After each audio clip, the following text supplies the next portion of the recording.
I can't imagine where God would have taken me if I had sexual discipline. I am nowhere near the orbit of what my possibility was if I had self-discipline. My greatest enemy has been me. Not my ex, not racism, not the system. It's been me. I got a question for you, Uncle Reggie. Okay. How do you overcome the spirit of lust? In prayer, the Bible speaks of crucifying your flesh. So you have to, you need to know the Word of God to know what you need in your life. So if your flesh is trying to overrule your spirit, and you have this spirit of lust, then you need to tell the Father, or need to tell Jesus, hey, crucify my flesh in this area. Because see, no good thing dwell of the flesh when it comes to spiritual, when it comes to sinful activity. And the Bible talks about we have this wrestle, the spirit against the flesh, and the flesh against the flesh against me, and these two are contrary one to another, so that we could not do the things that we ought. So anytime we have a need, whether it's flesh, whether it's stealing, whatever it is, then we need to go to God in prayer and say, crucify this.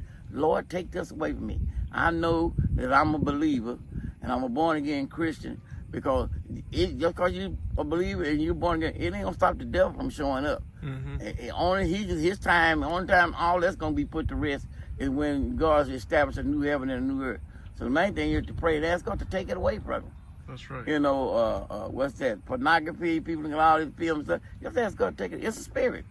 It's a spirit. That's why the Bible said we wrestle not against flesh and blood, but against, principalities in spirit and spiritual wickedness in high place. That's the devil. See, that's the enemy. So how to overcome lust? Hey, pray. Ask God to take it. Anything we have that's not right in our lives, you ask God to take it away in sincerity, he'll take it away. Your vices will be undefeated.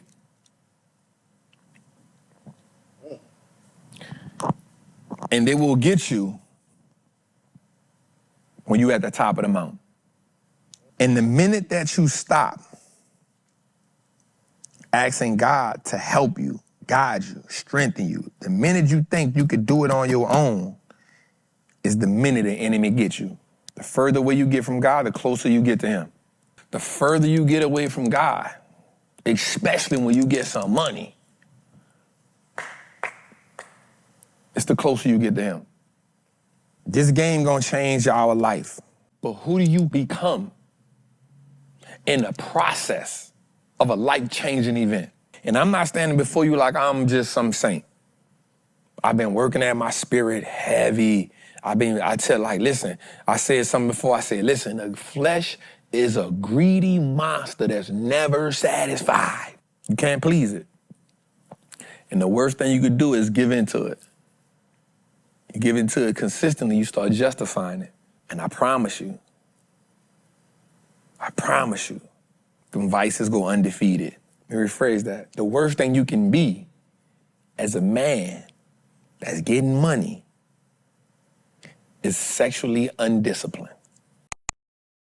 Goals becoming you.